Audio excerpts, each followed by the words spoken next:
சென்னை ஈஞ்சப்பாக்கத்தில் உள்ள நடிகர் ரவி மோகனின் இல்லத்தில் தற்போது ஜப்தி நோட்டீஸானது ஒட்டப்பட்டிருக்கிறது.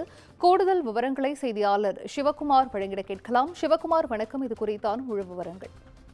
தமிழ் திரைப்பட உலகத்துல ரவி மோகன் அப்படிங்கிறவர் ஒரு மிகப்பெரிய சிறந்த ஒரு ஆக்டர்னே சொல்லலாம். அதாவது ஜெயம் ரவி அப்படின்னு சொல்லி அழைக்கப்பட்டு பல்வேறு வெற்றி திரைப்படங்களை நடித்த அவர் ஏற்கனவே கடந்த சில மாதங்களாக பல்வேறு சிக்கல்களை சந்திச்சிட்டு இருக்கிறாரு. அப்படின்னு பாத்தீங்கன்னா அவரும் அவரது மனைவிக்கும் இடையிலான தகராறு, குடும்பத்தாராரு உள்ளிட்ட பல்வேறு பிரச்சனைகள் போயிட்டு இருக்கிற ஒரு சூழ்நிலையில சென்னை ஈஞ்சம்பாக்கத்துல இவருக்கு உண்டான வீட்டுல தற்போது தனியார் வங்கி அதிகாரிகள், ஐசிஐசிஐ பேங்க்ல உள்ள தனியார் வங்கி அதிகாரிகள் தற்போது ஜப்தி நோட்டீஸை ஒட்டிட்டு போறாங்க. அதாவது பட தயாரிப்பு காரணமா ஏற்கனவே கொஞ்சம் பணம் வாங்கி இருந்த நிலையில அந்த பணத்தை இன்னும் கட்ட முடியல அப்படிங்கிற ஒரு சூழ்நிலையில ஏற்கனவே அவர்கள் இருவருக்கும் இடையே பல்வேறு பிரச்சனைகள் உருவாச்சு. இந்நிலையில அந்த நோட்டீஸுக்கு போதிய அதாவது வங்கி தரப்புல பலமுறை கேட்டுக்கொண்ட பிறகும் எந்த விதமான பதிலும் தெரிவிக்காத ஒரு சூழ்நிலையில அந்த வீட்டை ஜப்தி செய்யறதா தற்போது அந்த அதிகாரிகள், வங்கி அதிகாரிகள் தற்போது ஜப்தி நோட்டீஸ் ஓட்டிட்டு போயிருக்கிறாங்க.